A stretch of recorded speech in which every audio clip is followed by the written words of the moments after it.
Joining me now, Democratic Senator Cory Booker of New Jersey, who ran for president and has since endorsed Joe Biden. Senator, first your response to the president's Oval Office address last night and then the quick attempts to unwind the errors he made. What did you make of that?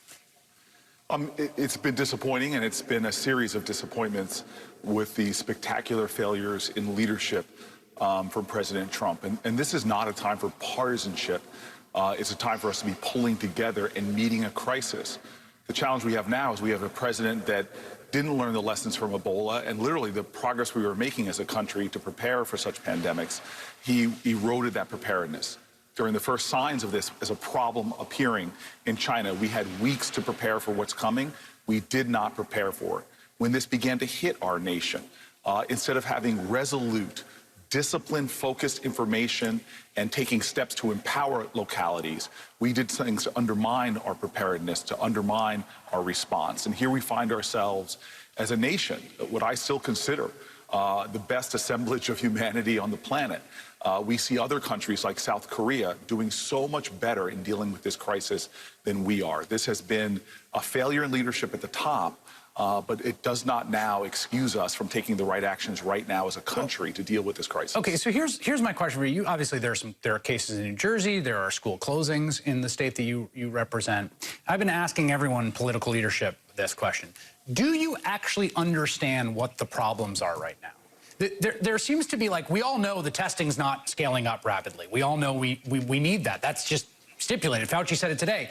But the actual mechanics about which way the problem gets unwound and solved remains opaque. Do you as a U.S. Senator have a sense of it?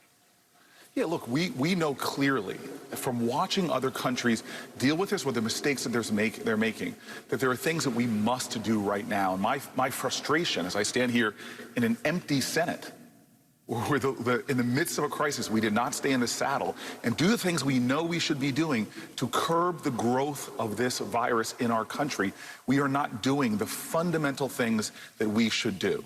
I'm telling you right now, as a guy who has seen Hurricane Sandy as an executive position, 9/11, heck, I was out there in '89 during the massive earthquake.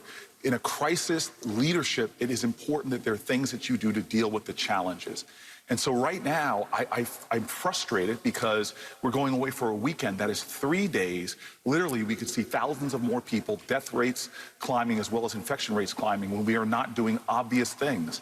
And so the one example I'll give you is, as a guy that understands in our nation right now, about 81% of our food service workers do not have paid family leave. And that means you are a person right now being told by your government, if you're showing symptoms, stay home. But you now know you maybe have a sore throat, and you realize, hey, if I stay home and miss paychecks, I won't be able to make my rent payment. I won't be able to pay for food, so I'm going to work. And for us not solving something that's so obvious to do and not staying here right now and getting something like that done is not helping us to bend the rates of infection. There was a moment today that really made me worry. And it was a moment when it looked like Mitch McConnell and the Senate Republicans were not just going to go home for the 3-day weekend, but keep recess and come back in whatever that would be, 10 days or 11 days, and come back and deal with it. And the very fact that that was even floated made me feel like they have no idea, to a really unnerving degree, what we're now looking at. Do you have a sense that people on Capitol Hill understand the scope and severity of the problem that we now have before us? No. Look, and again, I don't want to paint a broad brush. There are certain people that are in positions of power, like Mitch McConnell right now, who had a decision to make. And to allow us to leave for 3 days, he does not understand that his failure to keep us here to solve this problem is causing serious damage to our country by allowing frankly, states and localities to not have the resources or the law support to support a plan to stop the spread of this virus. And so, look, my staff heard me ranting when I thought we were going to go away for a recess and to see us backtrack at least and cancel that.